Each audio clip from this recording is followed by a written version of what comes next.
Hello again. Last month, spontaneous demonstrations began outside the Bell Hotel in the Essex village of Epping. At first, these were dismissed by some as racists, simply objecting to having foreigners living in their area. But when it became known that an African asylum seeker from the hotel had indecently assaulted schoolgirls in the high street in broad daylight, some people began to grasp the actual nature of the difficulty. Epping Forest District Council tried to close down the hotel, but the Home Office appealed to the High Court and prevented this from happening. This was not the first such incident in the town, and local schools had been advising parents not to let their children walk home from school alone. On Wednesday, Davenant School in Loughton, which is also in the Epping Forest district, called the police because a black guy had entered the school grounds while the children were there and was behaving strangely. The police arrived, found that the guy was an African asylum seeker wanted by another force for jumping bail. He was accused of public order offences, and then they promptly let him go.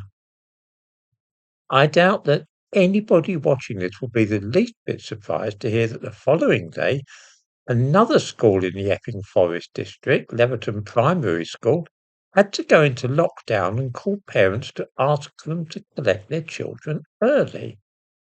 The reason? The same asylum seeker had turned up at their school and was hanging around and acting weirdly. At this point, parents and other adults in Epping Forest had had enough and began gathering outside Loughton Police Station, where this man had been taken after being arrested the second time in 2 days. I know all about this because, of course, I was in Loughton at the time and witnessed it all. After the asylum seeker was convicted of indecent assault against the schoolgirls in Epping, some parents began organising patrols to keep an eye on the schools. Now this determination is spreading and hardening. If the police refuse to do anything about this sort of thing and simply pick up somebody like this from the school grounds in which it was found, release him a few hours later so that he can then turn up the next day at a primary school, then the feeling is that perhaps parents need to take matters into their own hands. This is a terrible state of affairs, and it leads down a very unattractive road which is known as vigilantism. I do not believe that any of us like the idea of this.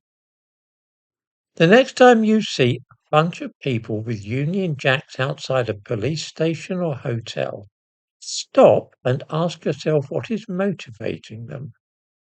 Very few people wish to be obliged to take the law into their own hands. After all, that's what we pay our council tax for, so that we have fire brigades and police to handle all that stuff.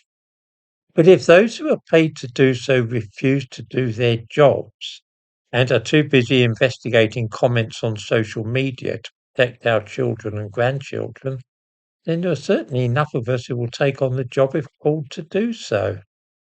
This is a very worrying prospect, and I think the police would be well advised to get their act together and deal with things like this.